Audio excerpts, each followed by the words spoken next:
This channel does not promote any violent, harmful, or illegal activities. All content provided by this channel is meant for an educational purpose only. Top quality और consistent performance के लिए सिर्फ silver pump नाम याद रखना। তৃণমূলের পাল্টা বাঙালি আবেগে শান প্রধানমন্ত্রী। বিজেপির কাছে বাঙালি অস্মিতা সবচেয়ে গুরুত্বপূর্ণ, কেন্দ্রই বাংলাকে ধ্রুপদী ভাষার মর্যাদা দিয়েছে। দুর্গাপুরে বললেন প্রধানমন্ত্রী, আর মোদির মুখে শোনা গেল কাদম্বিনী থেকে বিষ্ণুদেব বিধানচন্দ্রের প্রসঙ্গ। भाजपा के लिए बांग्ला अस्मिता सर्वोपरि है। देश में जहां भी भाजपा है वहां बांग्ला का सम्मान है। বাংলার জনসভা থেকে বাঙালি আবেগের শান প্রধানমন্ত্রী বললেন, বিজেপির কাছে বাংলার আবেগ সবচেয়ে গুরুত্বপূর্ণ। 16 তারিখ রাস্তায় নেমে মমতা বন্দ্যোপাধ্যায় অভিযোগ করেছিলেন, বিজেপি শাসিত রাজ্যে আক্রান্ত হচ্ছেন বাংলার পরিযায়ীরা। বাংলাভাষী বলেই তাদের বাংলাদেশি বলা হচ্ছে। বাংলাকে আহত করছেন, বাংলা ভাষায় কথা বললে তাকে অসম্মান করছেন। আমি এখন ঠিক করেছি, আমি বাংলায় বেশি করে কথা বলবো। ক্ষমতা থাকলে আমাকে ডিটেনশন ক্যাম্পে আগে রাখো, বাংলা ভাষায় কথা বলার লোকেদের আগে। দুর্গাপুরে মোদি স্রেফ উড়িয়ে দিলেন এমন অভিযোগ। বাঙালির অস্মিতার গ্যারান্টার হয়েও জানিয়ে দিলেন, ধরা হচ্ছে অনুপ্রবেশকারীদের, আর সেই ধরপাকড় চলবেই। बंगाल की अस्मिता के खिलाफ होने वाली किसी भी साजिश को बीजेपी कामयाब नहीं होने देगी। ये आपको मोदी की गारंटी है। जो घुसपैठ करके आया है उसके साथ न्याय सम्मत कार्रवाई होती रहेगी। বাংলায় নারী নিরাপত্তা যে সবচেয়ে বড় ইস্যু তা নিয়ে বলতে গিয়ে প্রথম বাঙালি ডাক্তার কাদম্বিনী গঙ্গোপাধ্যায়ের কথা উল্লেখ করে আরজিকর ও কসবা ল কলেজের ধর্ষণের প্রসঙ্গ তুললেন। রীতিমতো হোমওয়ার্ক করে আসা প্রধানমন্ত্রীর মুখে কবি বিষ্ণুদের নাম, বাংলার বাইরে যার নাম জানেন কতিপয় বাঙালি। ये उस धरती पर हो रहा है जिसने कादम्बिनी गांगुली जैसी बेटी को संस्कार दिए। आज पश्चिम बंगाल में अस्पताल भी बेटियों के लिए सुरक्षित नहीं है। इस घटना से देश अभी बाहर निकला भी नहीं था कि एक और कॉलेज में एक बेटी के साथ भयंकर अत्याचार किया गया। এতটা হোমওয়ার্কের জন্য কি একটুও অপ্রস্তুত ছিল তৃণমূল? মোদির যাওয়ার পরেই তৃণমূলের ক্লাস ওয়ার্কের খাতায় সেই জিলিপি আর সিঙ্গাড়া। যত ডবল ইঞ্জিন গভর্নমেন্ট আছে, ইদানিংকালে একটা নতুন ন্যারেটিভ আমরা দেখছি। উড়িষ্যা থেকে গুজরাট, রাজস্থান থেকে হরিয়ানা, দিল্লি, সর্বত্র ইউপি, বাংলা ভাষী হলেই বাংলাদেশি, রোহিঙ্গা, ঘুষপেটিয়া, অনুপ্রবেশকারী বলে দেগে দিয়ে হয় পুশব্যাক, নয় অ্যারেস্ট, নয় ডিটেনশন, এসব করা হচ্ছে। এটা অত্যন্ত খারাপ, শুধু না বাংলা ভাষার প্রতি অমর্যাদাকর। ফলে মোদিবাবু আজ যা বলেছেন সেটা মিথ্যা। 21শে জুলাইয়ের আগে বঙ্গ সফরে এসে সরাসরি মমতা বন্দ্যোপাধ্যায়কে চ্যালেঞ্জ ছুঁড়তে চেয়েছিলেন নরেন্দ্র মোদী। টের পেয়েই মমতা তারও দুদিন আগে রাজপথে নামেন আবেগকে সামনে রেখে। মমতার দেওয়া সেই বল মোদী ছাড়লেন না, পা বাড়িয়েই খেললেন। শেষমেশ বাঙালির আবেগ প্রধানমন্ত্রীর সঙ্গে দিল্লি গেল নাকি মমতার সঙ্গে কলকাতায় থাকলো, সেই উত্তর মিলবে 26-এ। Bureau report, TV9 Bangla. বিকশিত বাংলা মোদির গ্যারেন্টি। বাংলায় পরিবর্তনের ডাক নরেন্দ্র মোদির। উন্নয়নের পথে বাধা তৃণমূল সরকার। তৃণমূল বিদায় নিলেই বাংলায় আসল পরিবর্তন। দুর্গাপুরের সভা থেকে বললেন প্রধানমন্ত্রী নরেন্দ্র মোদি।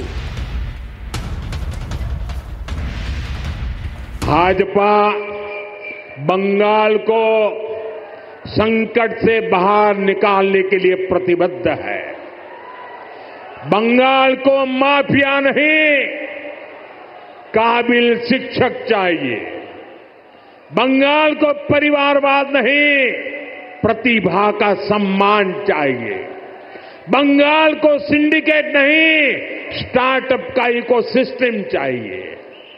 बंगाल को ऐसी सरकार चाहिए जो शांति और सुरक्षा की गारंटी दे सके। भाजपा इसी संकल्प को लेकर के आगे बढ़ रही है। ये पश्चिम बंगाल के पुनर्जागरण का कालखंड है। हमें मिलकर नया सवेरा लाना है। परिवर्तन का कमल खिलाना है।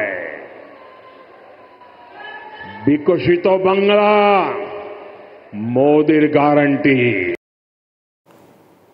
জয়প্রকাশ মজুমদার এই মুহূর্তে আমাদের সঙ্গে টেলিফোন লাইনে রয়েছেন। তৃণমূল নেতা, আপনাকে স্বাগত টিভি9 বাংলায়। উন্নয়নের পথে বাধা তৃণমূল সরকার, তৃণমূল বিদায় নিলেই আসল পরিবর্তন, দুর্গাপুরের সভা থেকে বললেন প্রধানমন্ত্রী নরেন্দ্র মোদী। আপনার প্রতিক্রিয়া? একজন প্রধানমন্ত্রী হয়ে তিনি আবার বললেন যে আমি বাংলাকে বঞ্চনা করছি, টাকা পয়সা দিচ্ছি না, কারণ এখানে বিজেপি নেই। বিজেপি আসলে আমি আবার টাকা পয়সা দেব, প্রকল্প হবে, যেটা পাও না সেইটা পাবে। এটা তো লজ্জাহীন প্রধানমন্ত্রী। একটা প্রধানমন্ত্রী হয়ে বলতে পারেন যে আমরা আসলে বিকশিত হবে, তার আগে আমরা বাংলাকে কিচ্ছু দেব না, আর আমরা আসার পরে দেখবেন বাংলা কোথায় গিয়ে দাঁড়ায়, কি হয়, আর কোনো ভয় পাবেন না, সবাই হিন্দিতে কথা বলবে, সারা বাংলা ভাষার আর প্রয়োজন থাকবে না। বলেছি বাংলা ভাষী, ওদিকে বাংলা ভাষী মানেই বাংলাদেশি আমরা বলে দিয়েছি। আমাদের ভোট দিন, আমরা এসে হিন্দি দিয়ে সারা বাংলাকে নতুন তৈরি করব। একটা লজ্জাহীন প্রধানমন্ত্রী হিসেবে ভারতবর্ষের যত আগের যারা এসছে তারা অন্তত জানতো যে প্রধানমন্ত্রী কখনো বাছবিচার করে না, কোন রাজ্য কে শাসন করছে তার উপরে দাঁড়ায় না, তাকে সাহায্য করা বা যেটা তাদের পাওনা ঘন্টা মিটিয়ে দেওয়া। আর সেই বাঙালিদের অপমান করেছে প্রধানমন্ত্রী। একেবারে আপনারা যে অভিযোগটা করছেন যে বাঙালিদের অপমান করেছেন প্রধানমন্ত্রী, অন্তত এমনটাই অভিযোগ তৃণমূলের পক্ষ থেকে করা হচ্ছে। ধন্যবাদ আপনাকে।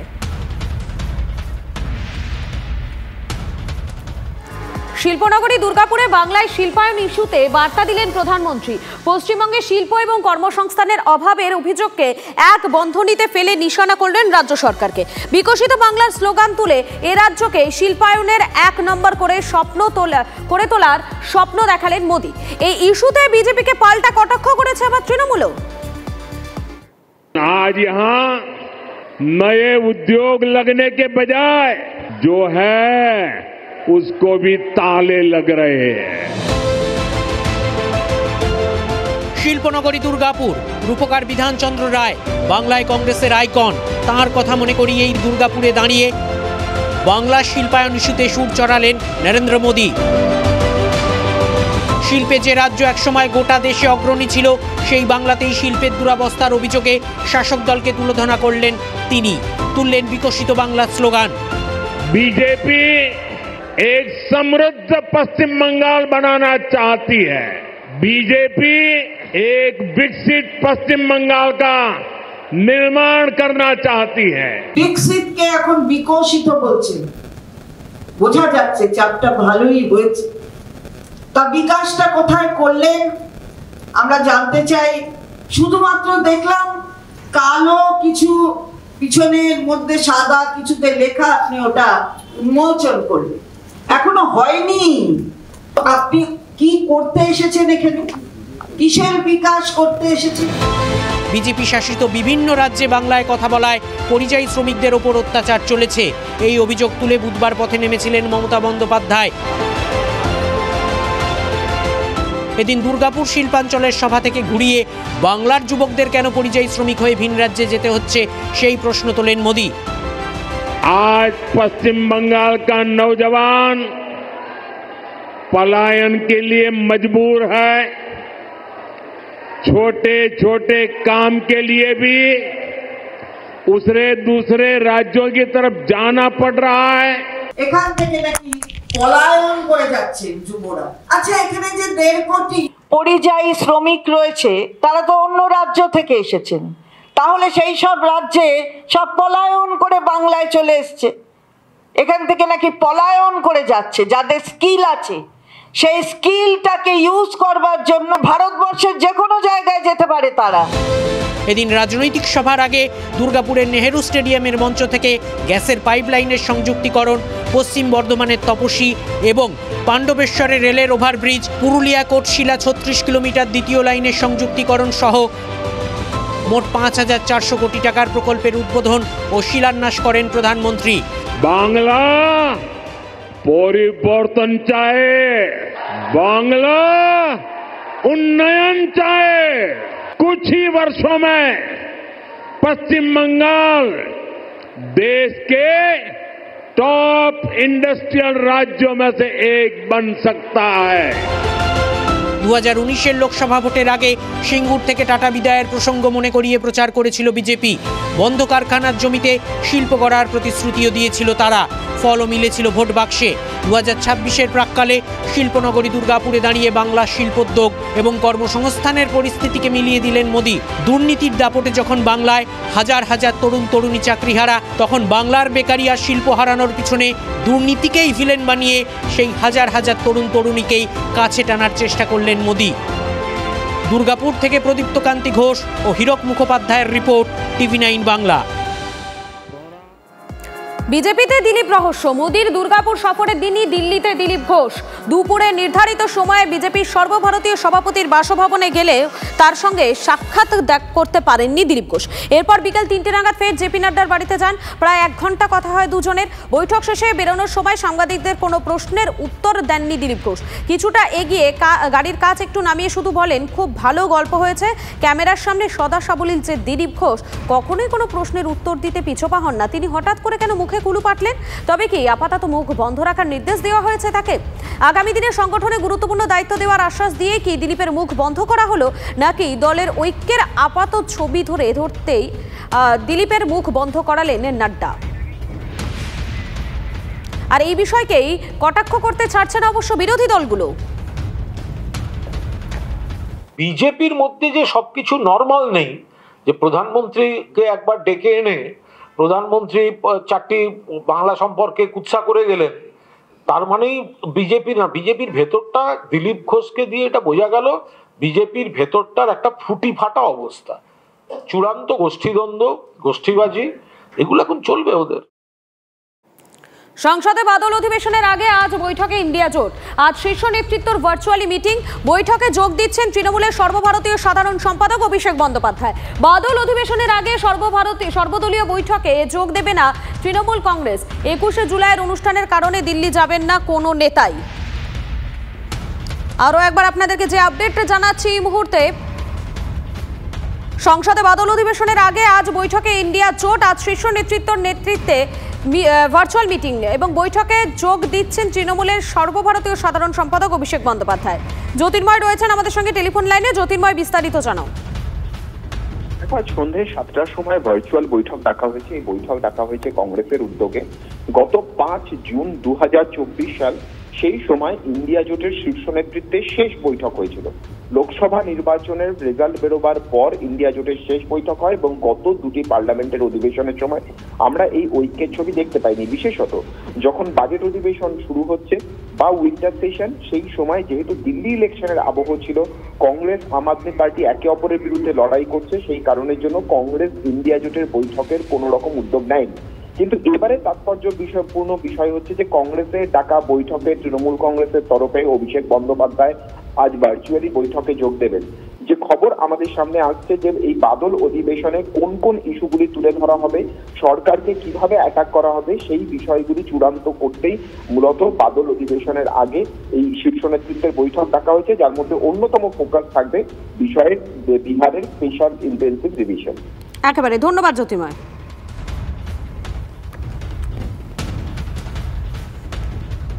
আর এর পাশাপাশি এই মুহূর্তে আরো একটি আপডেটে নজর থাকবে। 21শে জুলাই শহরের একাধিক বেসরকারি স্কুলে ছুটি ঘোষণা করা হয়েছে।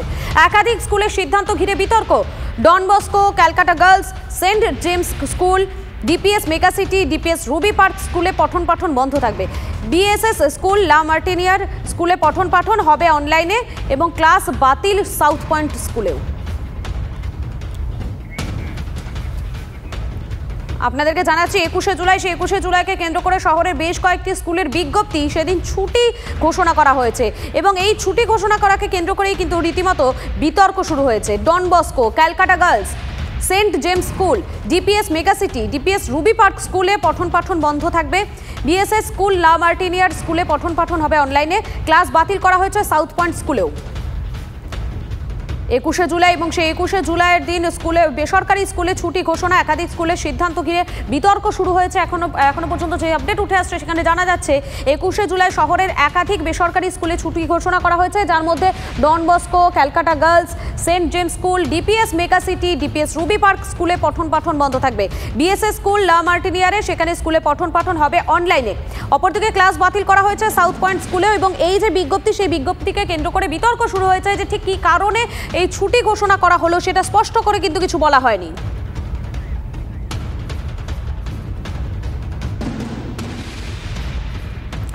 গতকাল বাংলায় এসেছিলেন প্রধানমন্ত্রী নরেন্দ্র মোদী। দুর্নীতি নিয়ে সুর চড়ালেন প্রধানমন্ত্রী। বাংলায় গোটা শিক্ষা ব্যবস্থা বরবাদ করে দিয়েছে তৃণমূল। দুর্নীতি আর অপরাধের ডাবল অ্যাটাক করেছে তৃণমূল। তৃণমূলের দুর্নীতির জন্য হাজার হাজার যুবক চাকরিহারা। দুর্গাপুরের সভায় দাবি প্রধানমন্ত্রীর। प्राइमरी एजुकेशन हो या फिर हायर एजुकेशन, सबको बर्बाद किया जा रहा है। टीएमसी यहां के एजुकेशन सिस्टम पर करप्शन और क्राइम का डबल अटैक कर रही है। ये जो हजारों शिक्षक बेरोजगार हुए हैं, इसका कारण टीएमसी का भ्रष्टाचार है। हालत ये है कि कोर्ट को भी कहना पड़ा कि ये सिस्टमैटिक फ्रॉड है। टीएमसी ने बंगाल के नौजवानों के वर्तमान और भविष्य दोनों को संकट में डाल दिया है।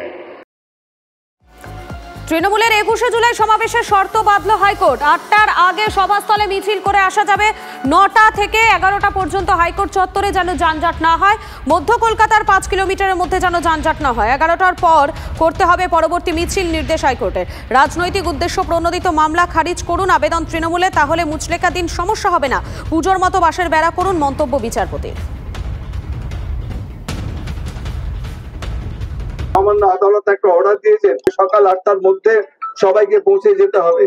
আমি তো বলি যে মহামান্য আদালত যে আজকে রায় দিয়েছেন, দেখুন রায়ের সমালোচনা করাটা আমাদের ঠিক না, কিন্তু কতগুলো ব্যাপার বুঝতে হবে। অবাস্তব জিনিসকে যদি কোনো বিচারপতি যদি কোনো অবাস্তব একটা অর্ডার দেয়, সেই অর্ডারটা পারফর্ম করার আমাদের দায়িত্ব না।